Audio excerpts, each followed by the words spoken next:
Hi everyone, I've just finished making two journals. It was a really lovely project to do because it was originally one book that I separated into two separate books, and it was a 1963 publication, and I found it at the tip shop for $1, so it was very exciting.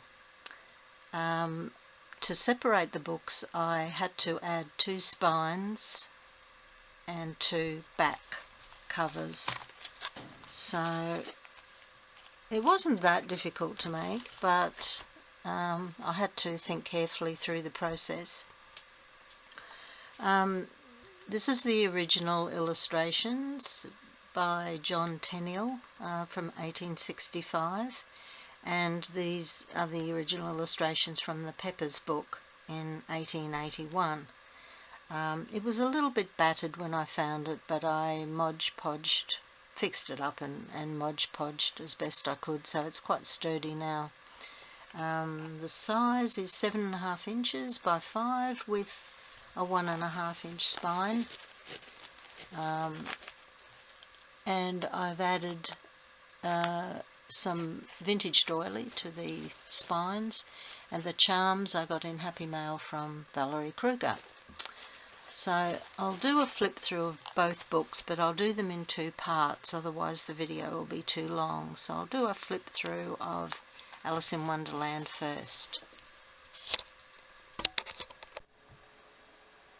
To make this journal I used ARTY Maze Alice in Wonderland kit. It was the first time I used a kit to make a journal, and I really enjoyed it. ARTY Maze has some beautiful collage work, and it was a pleasure to work with it.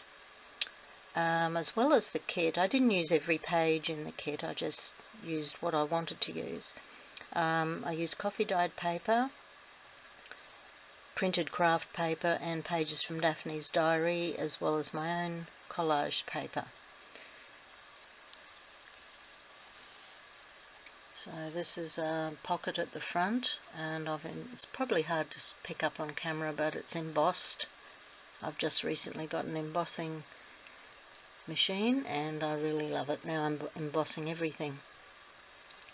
This is a little card I got from Valerie as well. Just the timing was right to get her little cards. And that's from the kit. Another pocket.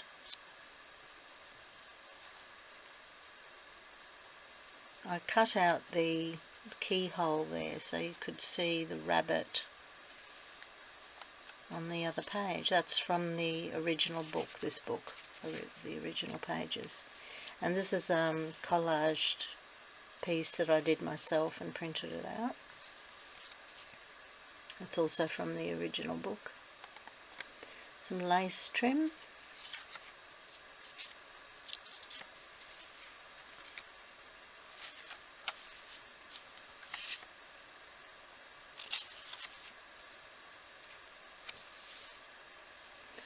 That's some distress ink that I used on coffee dyed paper, and some more embossed paper here.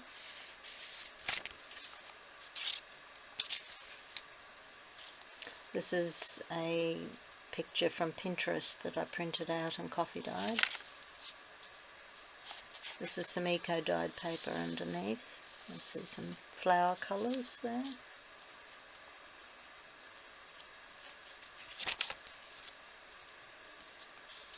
And flip out.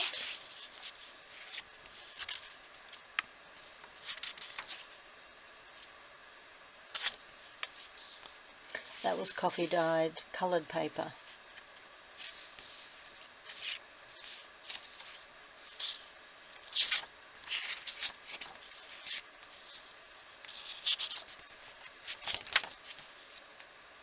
There's plenty of writing space. I don't like overcrowding journals because I wouldn't like to use something that's got something on every single page. And I think these journals need to be usable. Cheshire Cat.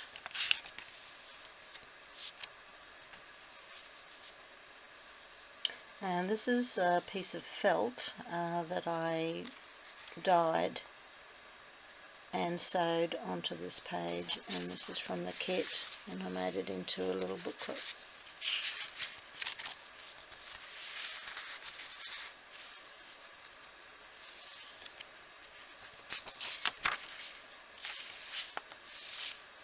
Some more coffee dyed coloured paper. I actually add nails to my coffee dyeing as well, so you sometimes see a little darker spot that comes in.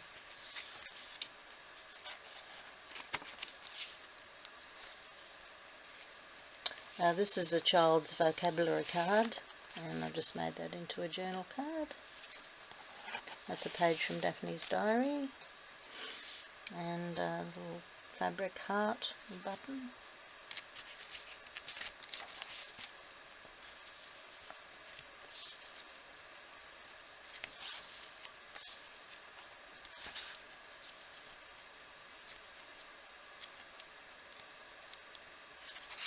These, I think, are the original illustrations that ARTY Maze has collaged together, and has a lovely effect.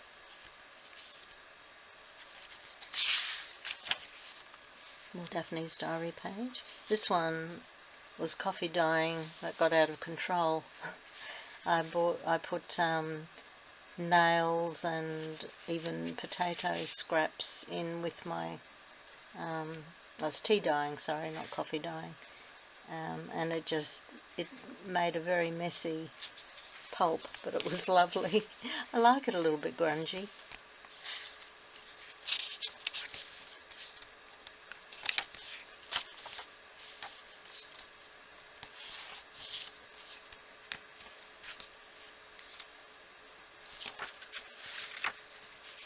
It's a heart letter. More distress ink.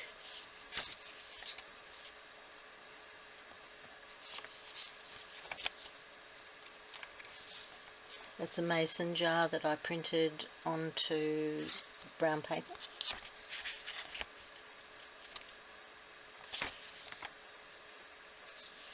A colouring book page.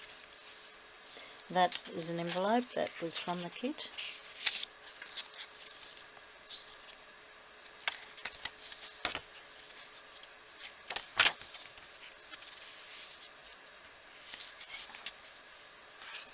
Another washout page that I did.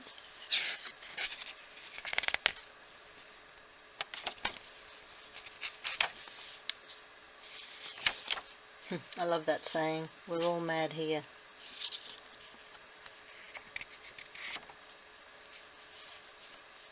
That's a plain card with a mirror.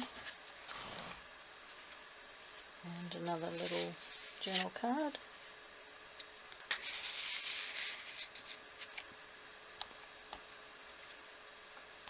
And at the back, another Alice tag. And I added a tea bag tag to the picture. It just seemed to fit the whole story. And that's the back cover. And that's the flip through of the first book. And I'll be back in part 2 with a flip through of the 5 Little Peppers book. Thanks for watching.